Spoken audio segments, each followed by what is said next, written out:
Warning: the following podcast contains violent scenes that may be unsettling to some listeners. Listener discretion is advised. Hello, and welcome back to Twin Cities by Night and our third story arc, Dread.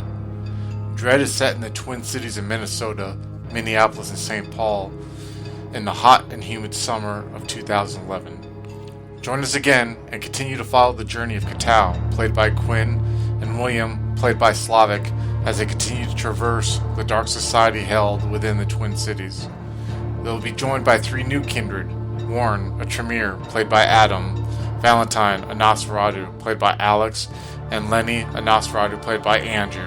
The coterie will find themselves joined together by a sense of dread.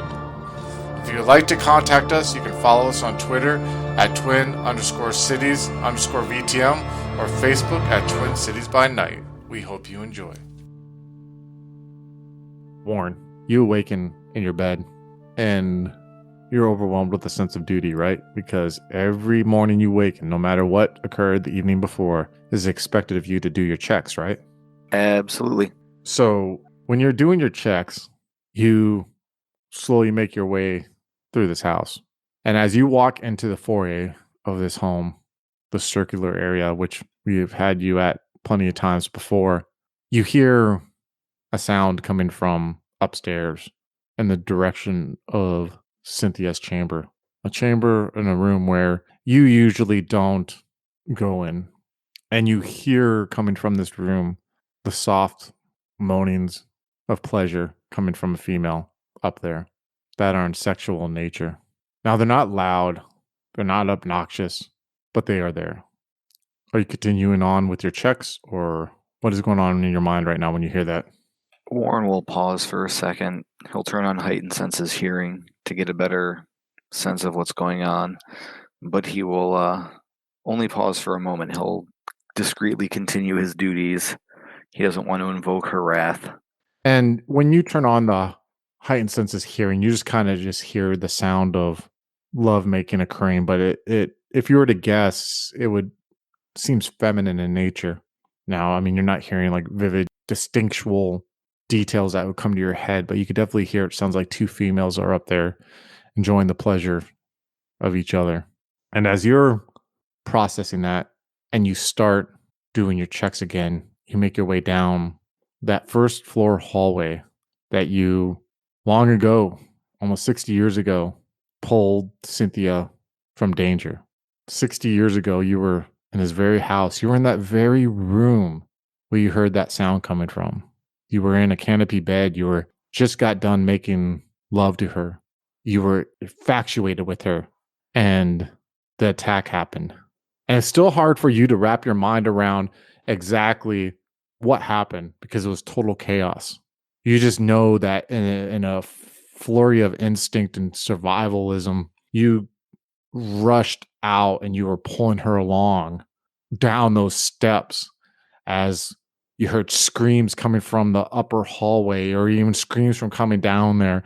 You in that very foray that you had lost yourself in or stood in through this whole story, the floors were slick with blood and ash, and you could just hear chaos all around you as you're dodging blows that were inadvertently almost striking you, and you were able to like get her down that hallway into a room and bust that window open and like get her out of that window as you yourself got out that window, only to have every single other resident that was in this chantry meet their final death, which in turn not only caused emotional damage to her, but also made her hate you with the survival guilt, where she felt that she survived and it was because of you. And because of you, she did not meet her final death like she should have.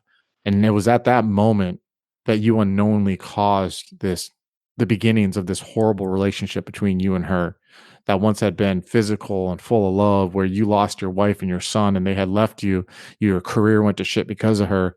And you're thinking about this as you're going down this hallway and you're doing your checks, and you lost track of time, and then like 30 minutes had went by, and you hear a voice going through this intercom system, one that you had installed yourself, and you hear it's Cynthia's voice, and she says, "Warren, come to the steps.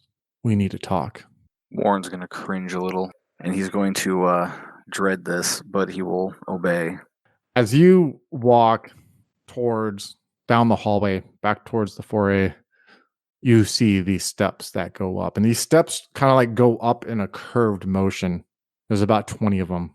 They're made of hardwood. The floor in this place is all hardwood, but you see it has like one of those kind of like red rugs that are taped down or glued down that kind of go up the middle of it.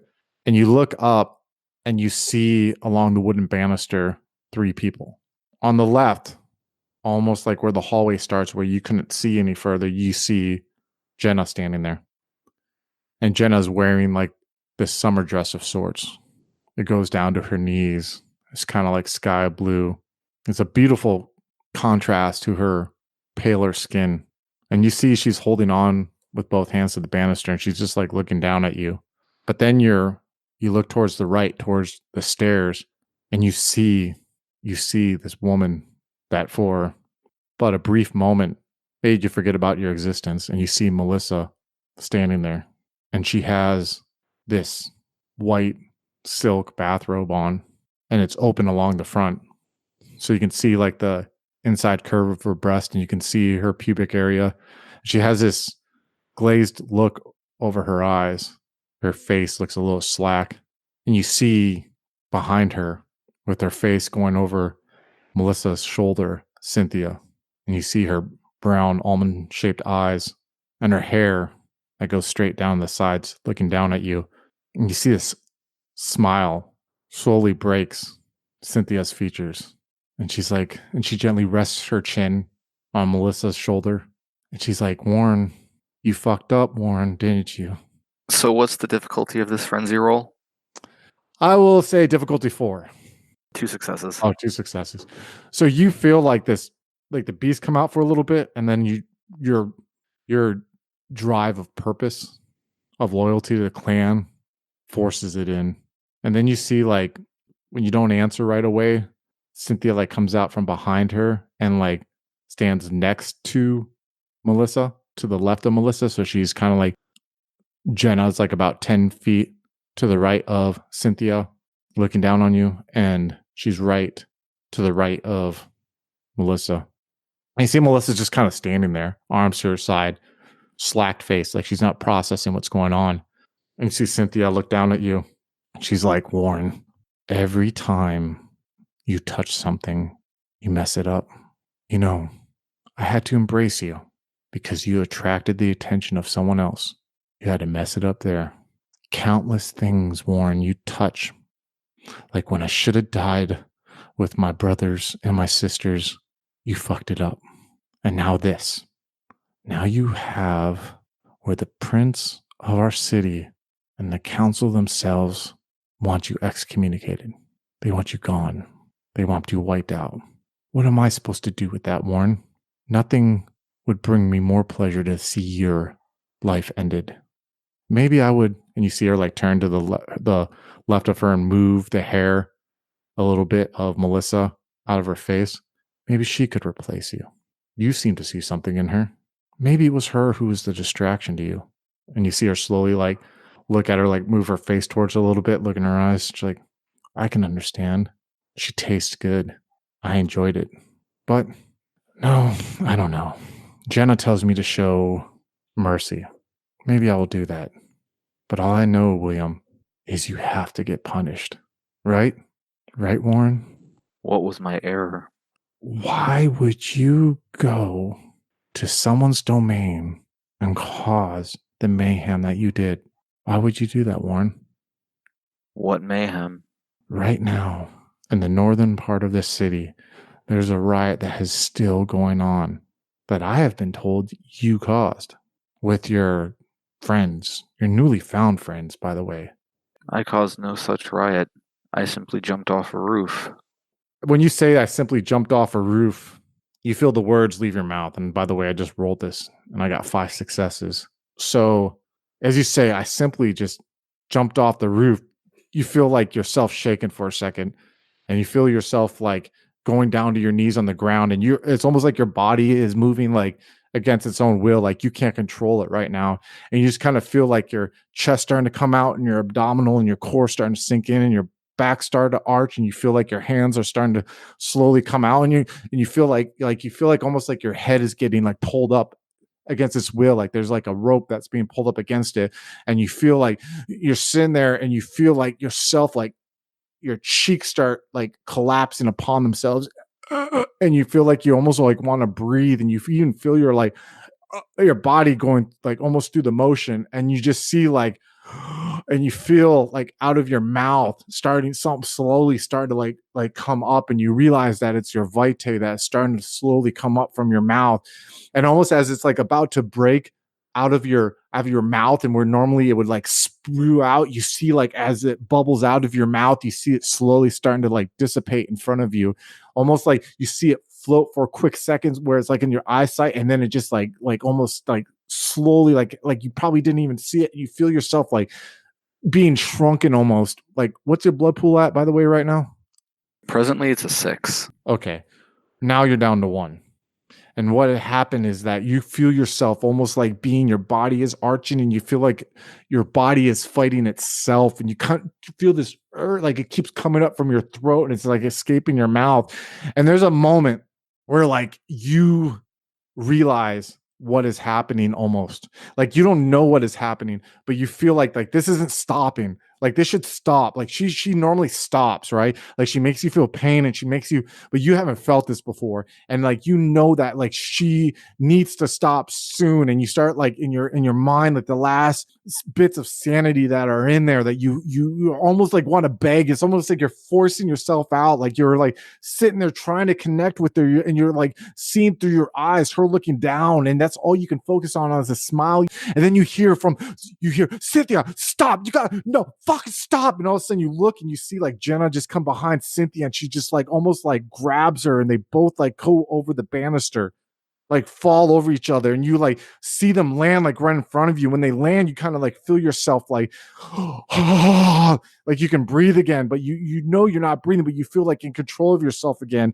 And as you see like them hit the hard wood, you see like Jenna fall on top of Cynthia, and you see Cynthia has this look on her face, like ultimate betrayal, like she doesn't understand. And you just see like Jenna grab her on the side of her head, and you see Jenna's thumbs are going in Cynthia's eyes, and you just hear this popping sound as like plop plop plop, and you hear them going through, and you see Jenna like, no, and she's like slamming Cynthia's head into this hardwood, and she looks at you, she's like, fucking help me right now, and you see her screaming at you. What are you doing? Fuck, I'm bloodbound. Shit. The bloodbound to the clan. Not That's just true. Cynthia, right? I mean, it's kind of a predicament you're in, right? Yeah, but she's my clan superior, so technically I can't really do it. But Jenna's also my clan superior, and she's kind of giving me an order. But you give me a self-control roll, killer. Difficulty. Yeah. You're down I'll to do 1 that. blood pool right now. Ooh, my 1d10. What difficulty do you want? 6, please. Oh, botch. The moment where you see Jenna look at you, and you see her fangs are out, and you see like her thumbs are in Cynthia's eyes, like they popped her eyes, and she's like sitting there, and she screams, and she's like, help!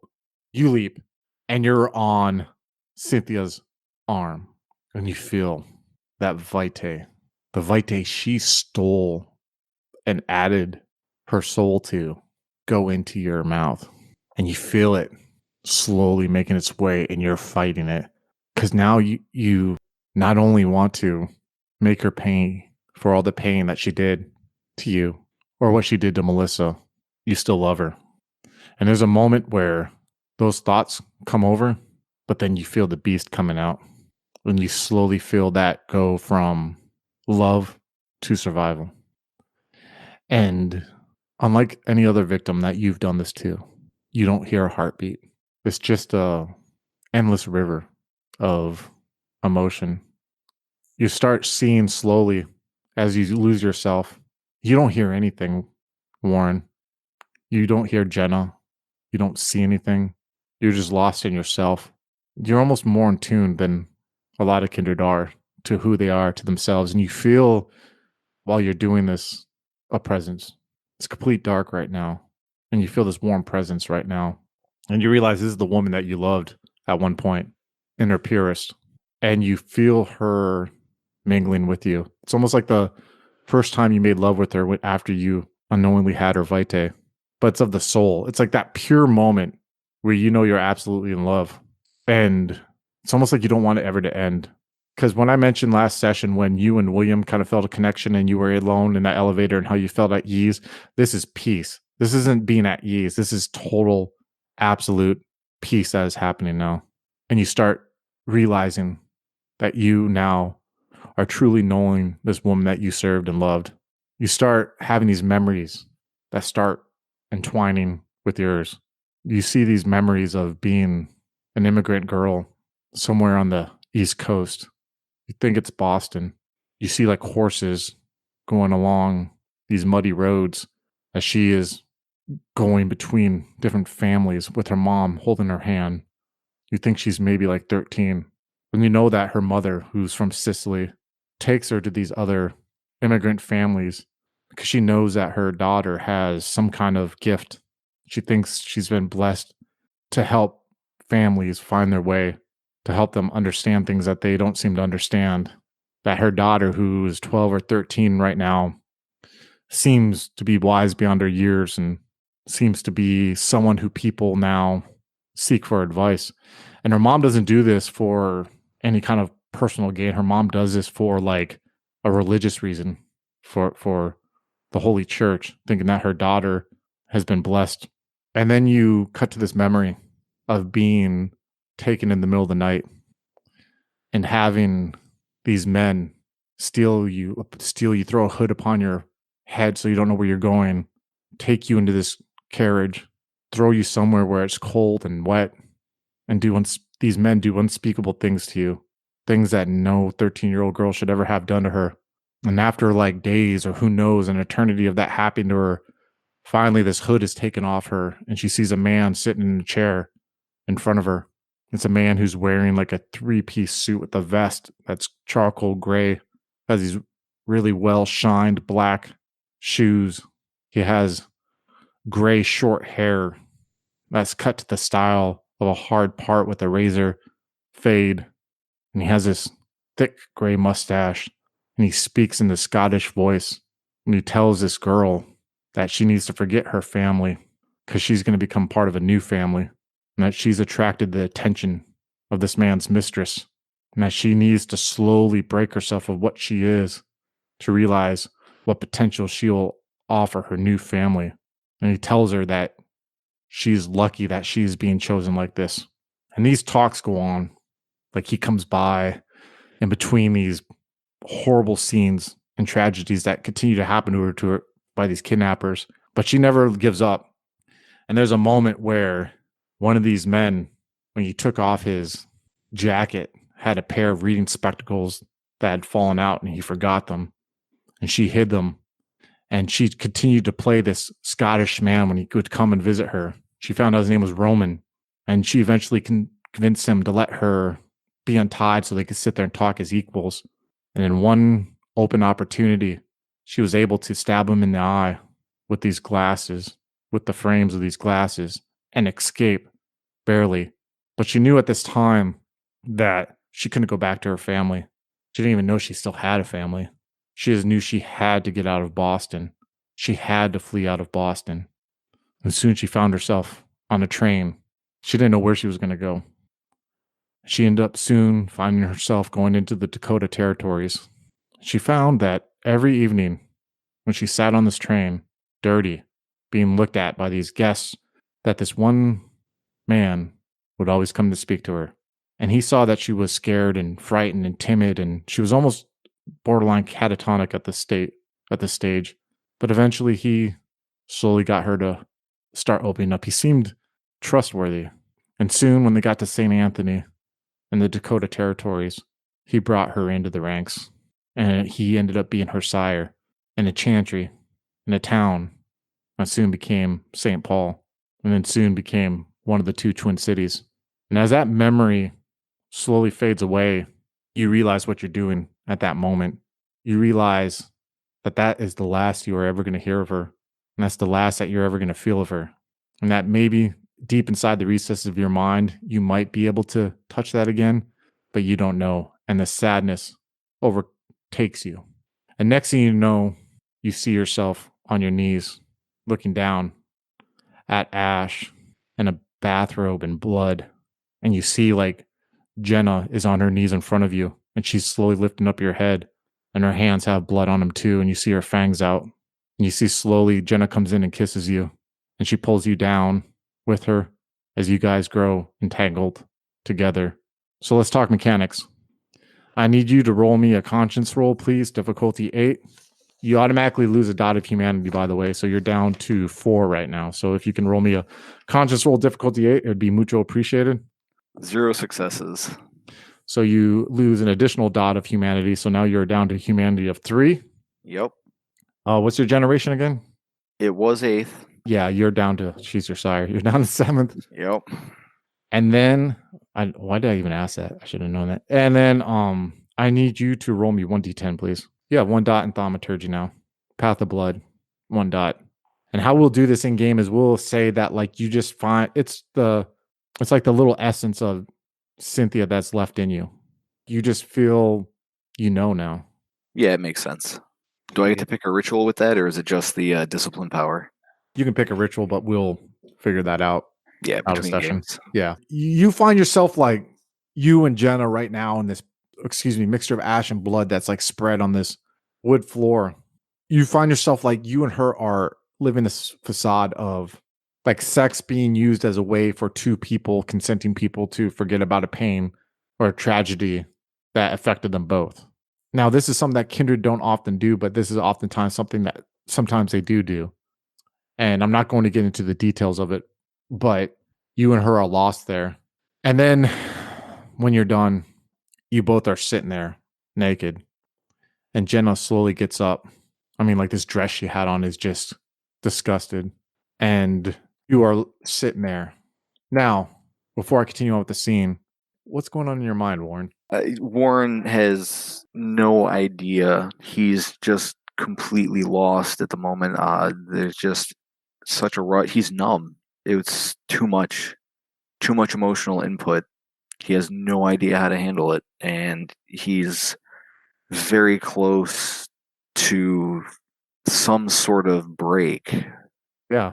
I mean, sure will take a while for Warren to process everything that he saw there, but you, like in a fucked up way, you had one last pure intimate moment with this woman that did love you at one time, but had all this fucked up shit happen to her, and who through just a bunch of suffering like almost became like the monsters that did that shit to her in a way.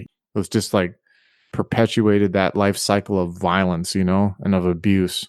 And you unfortunately became the victim of that, the target of that, but also it continued on through what you did to others. Like it's this weird catastrophic chain of events that just carried on. It's almost like a child that was done to her, she did to you, and you did to others now. So Jenna stands up, completely naked, has blood and ash smeared on her. And she's looking up, and you see like the figure of Melissa still standing there catatonic. And she's like, Warren, you have to go. They are after you. They are going to try to get to you. This is what they're going to do. They're going to slowly try to chip away at you and whoever was with you, whatever their resources, whatever they depend upon, till either they end their own lives or they come begging for forgiveness. And they may very well take their lives if they do that too. It's not going to be instantaneous. They're patient, Warren. They will chip away and chip away and chip away and chip away and chip away until each of you and your friends will fall apart. But, Warren, there are those who will help you, okay? And then she walks up to you and she trying to offers her hand to help you up off your knees. Warren will get up. Listen, go with these people that you were to help. Help them do what they were doing. Find the two, do whatever. And she points up to her. She will be your reward. Listen, what just happened between us right now is not any kind of relationship. Do you understand? It was a moment of weakness, but Cynthia had to go. I'm talking about what happened afterwards. But if you can get this done and we can survive this, I'll make sure she is your reward. Would you want that, Warren? No. Warren will walk up to Melissa. He'll sigh. He will pull back her head by the hair, and then he will bite her neck and drain her dry. You do it. But I'm going to say you're racked full of fucking guilt. Oh, yeah, absolutely. You walk up these steps and you turn her face towards you and you just realize like this woman is no longer there, or the woman that you knew, or something's temporarily stopping her. And right when you start putting your head in to like bite into her neck, you see like a moment of realization come to her eyes, of recognition, like they open slightly, and you sink your fangs in and you feel this time a cold purpose as you drain her, and you hear her heartbeat slowly fade away, as part of you has faded away this evening as she slowly goes limp in your arms. Next, we'll cut to Valentine. Valentine, you walk into the shadows of one of the buildings and you see this riot is going on, but you have your phone on you and you realize you have like maybe like an hour to find somewhere to dwell. Right. What are you doing? I'm far from home. I don't know where anyone else is. There's a riot going on. I just had a creepy encounter. I'm a little confused. I'm a little disoriented. So I'm gonna look for some way to get into the sewers or get underground. You can actually find a way to do that. You are actually walking on towards the west side. That's the opposite side of like the riot's kind of moving east right now. And you're like going between the west side building and past the basketball court that is there, and you see like those sewer openings that are in the streets, and you could easily go down into one of those and slide down there if you wanted to. I'm gonna slide down. So you slide down in there and you find yourself like you drop and there's like rainwater that is still down there. It's actually cement and circular, right? And there's actually on the sides, there's like a little ledges for like people to walk on. And you see like in the middle, there's like rainwater from the rains that happened just like yesterday. But when it was raining pretty hard and everything, there's still rain that is going on in there. And as you're walking along here, you see it's like kind of dark. It's really dark. You're kind of having to feel your way as you do it. And you see that there's a tunnel. You feel there's a tunnel on the left, and you kind of just walk into that tunnel. You like kind of climb up into the lip of it a little bit, and you go down it until you see like this little nook, and you realize like this is probably the best place you're gonna have to like curl up at and hope for the best that no one comes upon you. Then, right, I'm gonna strip all my clothes off, and I'm just gonna almost collapse into the rainwater and just lay there and let it wash over me for a bit as I process what's happened. when you say process, how are you processing it? Well, how am I feeling after drinking that blood? Are there any effects from it? Well, you are one step bloodbound to Bogdan now. I mean, Right. you really don't know much about this person. He said he would help you out. You know that if you helped him out, and you also get I mean, like I don't know if I did a good enough job as a storyteller to really explain just how alien he is. And I don't mean alien like no, you did. Okay, so like this guy's ingrained in this society, like but unseemly, like he's like this presence that they just accept, but they don't know is there. It's almost like DNA. He has inadvertently impacted these people's DNA to where he's just like not noticed but accepted part of what that place is. Yeah. And now you have taken the blood from someone who was that strong once. And not only that, you're got a humanity of 3. You have that anxiety flaw going on right now. You're in a strange city with strange people in a strange situation. You got the mentality of a child, which you'll never grow out of. I just beasted out earlier. You just beasted out and killed 2 kids. But yet this one guy, this one man who was nice enough to show you what your kind are capable of.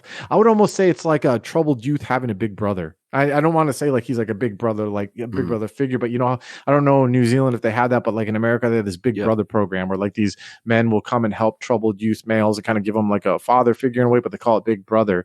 And it's almost like this guy is what Ophelia wanted to be to you, but this guy is better than Ophelia, And I guess I'm reflecting on that, on this guy I just met, and how I feel about him, how much above me he is. And then I can't help but think of my relation to Donald as well. And I feel like I almost empathize with Donald's situation a little more now. Oh, wow. So you're like saying that your relationship with Bogdan now is making you reevaluate your relationship with Donald? A little bit, and how I'm thinking I need to control Donald because he's got these impulses to murder, to do horrible things. I treat him with disdain. I treat him like a almost an unwanted pet sometimes. And I'm thinking, man, so this is what he must. I hope I don't come across the same way to Bogdan. I don't want to. I'm almost thinking, is this how Donald looks at me now? These are kind of some of the thoughts going through my head. Well, I will say this, and it's good that you only being one step bloodbound is the reason why you're able to sit there and process. Am I coming across like Donald comes to me to him? Like, you know what I mean? Like, you're not. I would say if you're fully bloodbound to Bogdan, that wouldn't even be a thought in your head. Like, it would be like, I am in love with this man. You know what I mean? Like, you want to be able to conceptualize and maybe like ponder the effect that it's had on you. But it definitely has had an effect on you, though. You definitely like don't. You're not as skeptical as him as before. So, and interacting with Bogdan has kind of it's almost a bit of naivety, but I'm viewing what's going on in the city just in my mind's eye as something beneath me in a way, you know, what the humans are doing, all these things going on, all these games and power plays, which, you know, not that I'm that aware of them at this stage anyway, but I'm just kind of thinking, well, I've been shown something outside of that puts me above it or outside it. I kind of feel a bit detached from the events that took place earlier. They seem a bit insignificant compared to the significance of my meeting with Bogdan. I like that. Like, you're starting to put things in scale now. You're right. Like, you're starting to see, you're really starting to see what your kind can become. You know, like that's got to be like in a way, other characters have seen that, but more in a fucked up, depraved way. Like, I could become like Cynthia, or I could become like lose myself, you know, like Lenny and Kaetao have done, or like William, you know what I mean, who's going through these forced changes that were thrust upon him. But you, in an odd way, like so small and so unnoticeable, have seen the potential that you guys can be. Like the unnoticeable one, the one who's like a headache, the one who came out of nowhere, is the only one who's really seen just the greatness that you all can achieve in a way, rather than seeing the curse side of it. And I'm also formulating in my head, I'm thinking, he mentioned I can get hold of Roman, I can get hold of Dunstone, and that's fueling my motivation a lot. You know, I'm almost dead set on that at the moment. And I'm thinking all these other things, you know, what the prince has asked me to do, what the other guys expect of me, or what they want to do. We're working together as a team. Now I'm seeing that as a means to an end to get to Roman, and I'm trying to formulate in my head how I can play along to get to that point.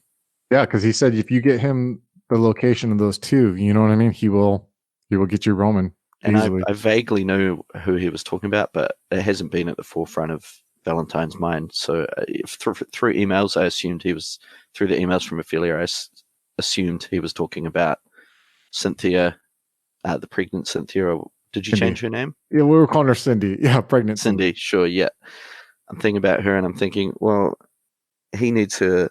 The others know where she is, or potentially we're protecting her. You know, how can I'm trying to think of how I can find out where she is without leading on to the others that I need to know that. Well, we'll find out, because darkness hits you as you're sitting there contemplating these thoughts in the wet slumber that you are currently in right now. Everyone already blew blood pool point. We'll go back to you, Valentine. Sure. Your eyes open and you see nothing still. You feel the water, you know what I mean? But you can like barely make out what's around you, just like it's before. You're naked there in the water. What are you going to do? I guess I wake up, my mind is quite empty. I'm feeling still and peaceful. I don't even think about the events the night before. I just feel tranquil and slowly realize where I am. I'll sit up where I was laying with the water running past me, and I'll take a moment to let the water dry off and get dressed again. Pick my phone up from the dry spot where I left it, check for messages. You don't see any messages. Okay, I'm gonna send a message to Kaetao, just saying we got split up. What happened? Can I meet with you? You snap awake, and you, for a second, are getting a little discombobulated, but then you feel like the weight of the grass seed bags, the large grass seed bags on your left, and you feel these blankets around you, and you feel like this sense of relief, like, because like I can, like, that's always something to me as a storyteller, like with vampire, I'm always imagining how scared vampires would be having to, like with their haven, why they're so overprotective of their haven, because simply just takes one person like opening a door and you could die, and so it's like surviving that, being on the run like that, I'm sure is like a relief. So you wake up and you kind of like you're in the dark right now and your phone's in your pocket right now. Yeah. I open it up and I look at the message from Valentine. I just like I am no longer. I have been excommunicated.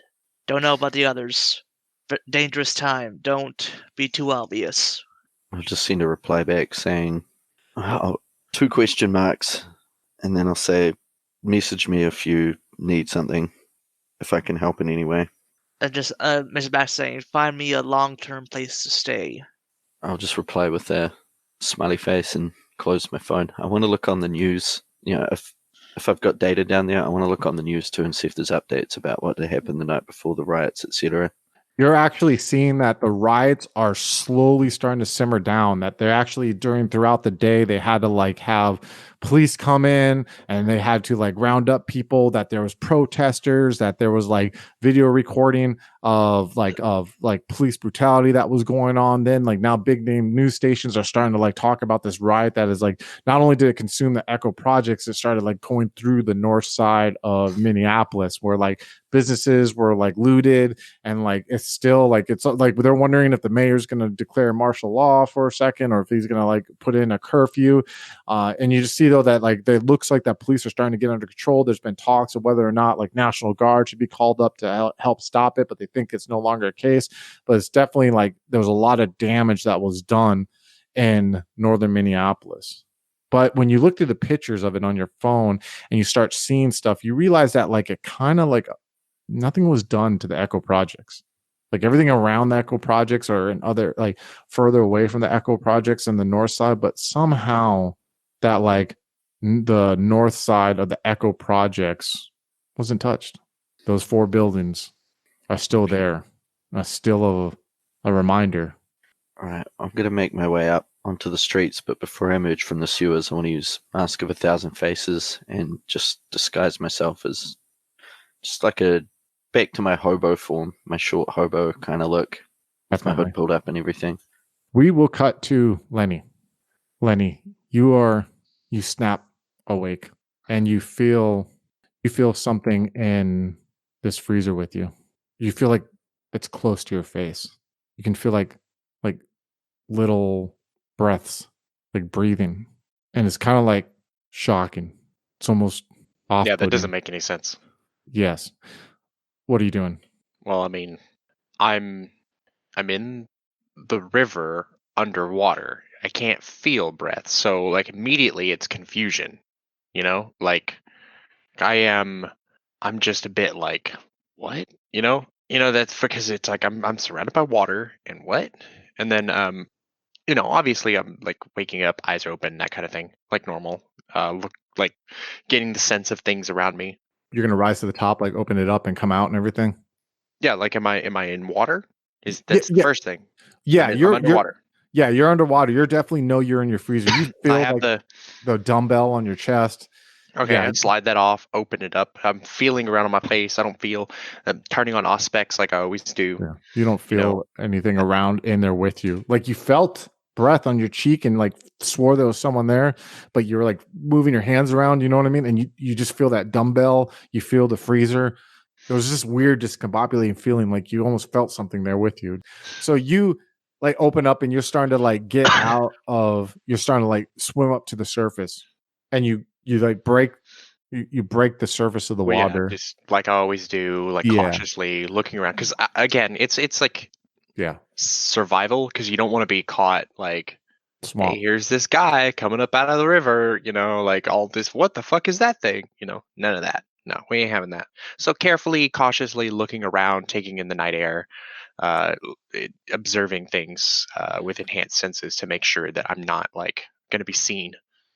Your eyes and your nose come out of the water slowly. You look around and you notice that the park is almost like you see like across through the hills of the grass. You see 3 cop cars are in that front parking lot that is there.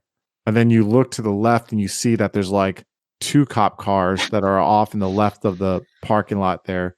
And you kind of are looking and you see like there's a couple cops that are walking with like flashlights through the park. And there's a moment you're like, what the fuck is this? You know, and then you look towards where you stash your clothes and you just see on the riverbank a figure of a little boy naked with this gash that goes down from his throat to above his navel area. But black. That gash is black and pure and dark. And his eyes are black and pure and dark. And he's just simply staring at you for a second. And you see his arm slowly goes out and his fingers. So he sees me.